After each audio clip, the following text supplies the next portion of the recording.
A lot of people think it's kind of silly that a doctor carries a purple rabbit in his pocket. I've done this for, I would say, 30 years.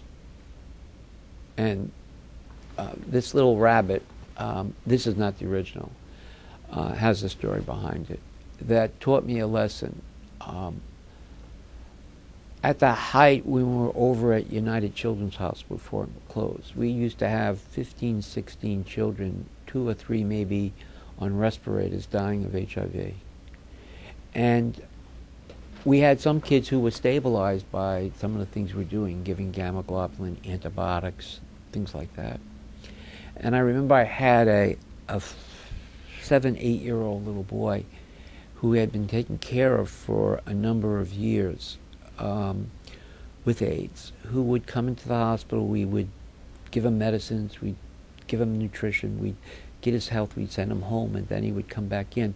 But I thought he was actually doing pretty well with those treatments. And from the beginning, we knew them when he was 14 months. He had a rabbit, an old purple rabbit, very bedraggled looking, with long ears like this. That was his sort of special. And anytime we drew blood, he held it real tight. And anytime he was in the hospital at night, he'd hold this baby tight. And it's a hard story for me to tell. We used to get real busy because we had lots of patients, and we'd stay there till late at night making rounds.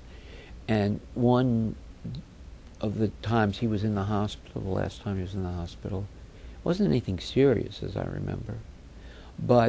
And I was making rounds, so I walked into, saw him, and knew he was doing well, and I said, "Hey, how you doing? I'll be back tomorrow. Things are doing well." And he called me, and he says, "Dr. Oleske," he says, "I want you to have my rabbit and hold it." And I knew how special this rabbit was to him. And so I said to him, "I don't need that. You hold on to the rabbit. I'll see it the next time you're in the hospital." And he looked me in the eye and he says, "No, I'm dying. And I'm going to die."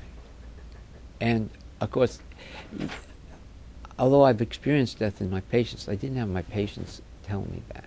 And of course, I said to him, "Of course you're not going to die. Everything's going to be okay." But he insisted that I hold his rabbit. So I said, "Look, I'm going to take your rabbit and put it in my pocket, and I'm going to make rounds, and I'm going to show your rabbit to all my other patients, and then before I go home tonight, I'll bring your rabbit back. How about that?" And so I went and made rounds, and of course it was one of those days where it was crazy. We had kids in the intensive care unit all over the hospital, and I was tired, and I hung my lab coat up and went home around 1 a.m. in the morning. And at 3 a.m., I got a call from the nurse that my little patient that was not in the unit, not real sick, died. I went in because I wanted to talk to the family. One of the hard things I had to do that in medicine you really need to do when you have a new disease is ask for autopsies, postmortems. And I always felt it was my obligation. And I loved this kid, and I didn't think he was going to die. Well, anyway, I go into the hospital, and I always wave my lab coat out of respect for my patients. I want to look like a doctor because they're scared when they're in the hospital, kids. And as I reach my pocket, I see I never gave him his rabbit back. And I made a promise to myself that from that day forward, I'd always carry that rabbit. And what's funny about it was that it turned out to be a great thing for a pediatrician to have his rabbit in his pocket, because every time I had to draw blood on a patient or came in the room, they thought I wasn't that bad of a guy. I mean, how bad of a guy can you be if you have a rabbit in your pocket? I did retire.